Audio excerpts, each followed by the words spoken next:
You won. You absolutely destroyed them. Every point landed perfectly. Every comeback was sharp. Every word hit exactly where it needed to. The argument was yours. You walked away victorious. Except none of it happened. You were in the shower, or lying in bed, or staring out a window, and the person you just demolished had no idea the fight even took place. But your heart was pounding. Your jaw was tight. You felt it. Every single second of it felt completely real. So what is actually going on inside your brain when you do this? Because you do it. Everyone does. And the answer reveals something deeply strange about the way your mind was built. Your brain does not know the difference between a real argument and an imagined one. Read that again. When you replay a confrontation in your head, your brain activates the same regions it would use if the fight were actually happening. The prefrontal cortex, the amygdala, the anterior cingulate cortex. All of them fire. All of them process the argument as if the other person is standing right in front of you. Psychologist Ethan Kross at the University of Michigan has spent years studying what he calls the inner voice. His research shows that the conversations we have with ourselves are not just passing thoughts. They are full cognitive simulations. Your brain is running a live model of another person, predicting how they would respond, building their counterarguments, and then defeating those counterarguments. You are not just talking to yourself. You are constructing an entire second mind inside your head just to argue against it. And here is where it gets stranger. The version of that person inside your head is not them.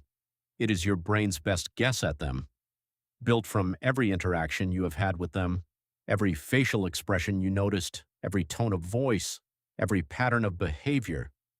Your brain has been quietly building a model of this person for months or years, and when the argument starts, that model steps forward and plays their role.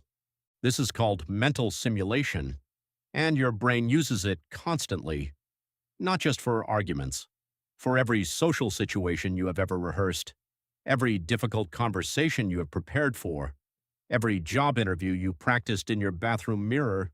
You have been running simulations your entire life without realizing it. But why do you always win? This is the part that most people never think about. In your head, you control both sides of the argument. You are the writer, the director, and the main character all at once. Your brain naturally tilts the simulation in your favor. The version of the other person inside your head conveniently forgets their strongest points. They stumble at exactly the right moment. They fail to come up with the devastating response they would absolutely use in real life, because your brain is not trying to be fair. It is trying to protect you. Neuroscientist Lisa Feldman Barrett has shown that the brain is fundamentally a prediction machine. Its primary job is not to perceive reality accurately. Its primary job is to prepare you for what comes next. And that means running practice rounds, testing responses, building confidence before the real confrontation. Winning the simulation is not about ego. It is about survival preparation. Your ancestors needed this. Before a confrontation with another member of the group, the brain that could simulate the conflict in advance had a massive advantage. It could plan, it could anticipate, it could walk into the real moment already prepared. The ones who could not simulate were caught off guard every single time. They lost, they were excluded, they did not survive socially, and social survival for your ancestors was the same as physical survival. So your brain kept this system. It refined it. It made it so automatic that you cannot turn it off even when you try. The argument starts playing the moment something triggers it. A text message, a memory, a passing thought about someone who once said something that still sits wrong with you 3 years later. And then there is the emotional release. Research by James Pennebaker at the University of Texas found that processing difficult social experiences, even privately, even internally, reduces psychological stress. When you argue in your head and win, your brain receives a partial resolution signal. The threat has been addressed. The response has been prepared. The nervous system calms slightly. It is not a complete resolution, but it is enough to take the edge off, enough to let you breathe.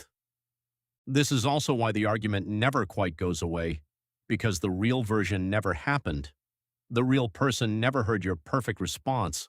The real tension was never resolved, so the simulation keeps restarting. Your brain keeps pulling it back up, running it again, looking for the version where the ending feels complete, and it never quite finds it.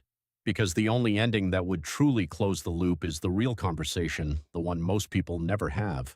Here's what you can do with this. Next time the argument starts in your head, pay attention to what your brain is actually doing. It is not wasting your time, it is preparing you. It is processing something unresolved. It is telling you that this situation still has emotional weight that has not been addressed. The simulation is a signal, and the question your brain is really asking is not, how do I win this argument in my head?